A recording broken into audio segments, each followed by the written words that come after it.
Serbisyong publiko ang hatid sa mga Iliganon ng lokal na pamahalaan ng Iligan City sa isinagawang Serbisyong Iliganon Caravan 2024 na nilahawkan ng Iligan City PNP at iba't ibang ahensya ng gobyerno sa Francisco L. Laya Memorial Integrated School, Pindugangan, Tipanoy, Iligan City. Nito lamang ika-18 ng Enero 2024. Ang programa ay masayang nilahawkan ng mga tauhan ng Iligan City Police Office sa pangunguna ni Police Colonel Renante de los Santos, City Director, kasama ang 2nd Mechanized Brigade at 4th Mechanized Infantry Battalion ng Philippine Army, Bureau of Fire Protection, DOLE at iba't ibang ahensya sa lokal na pamahalaan ng Iligan City. Ang aktibidad ay personal na dinaluhan ni Honorable Frederick Shaw, City Mayor ng Iligan City, at Honorable Marianito Dodong D. Alemania, Vice Mayor, na nagbigay ng mensahe sa mga benepisyaryo ng naturang programa. Iba't ibang uri ng serbisyo mula sa mga ahensya ng lokal na pamahalaan ng Iligan City ang naihatid sa mga benepisyaryo sa programang Serbisyong Iliganon Caravan 2024 tulad ng libre medical at dental, libreng tuli, food packs, National Police Clearance, libre registration sa PhilHealth, SSS at CSWD at libreng seedlings. Kami ako nagpasalamat kung kami karon na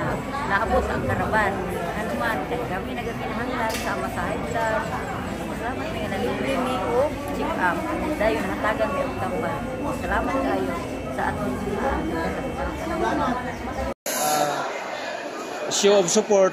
So nagpadala na rin tayo ng mga services katulad ng libreng tuli, libreng gupit, issue ng police clearance natin, national police clearance, saka yung it's a whole year program ng ating LGU. Ang minabuti ng ating mahal na Mayor Frederick Shaw na i-continuous yung services para yung mga tao sa barangay hindi na pupunta doon sa City Hall natin para mag-avail ng mga services ng government. So, dala na dito lahat yung mga services ng local government.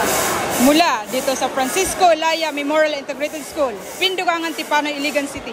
Ako ang inyong Police News Network Correspondent, Patrolwoman Rina Celestine Centrijas, alagad ng batas, tagataguyod ng Balitang Pulis.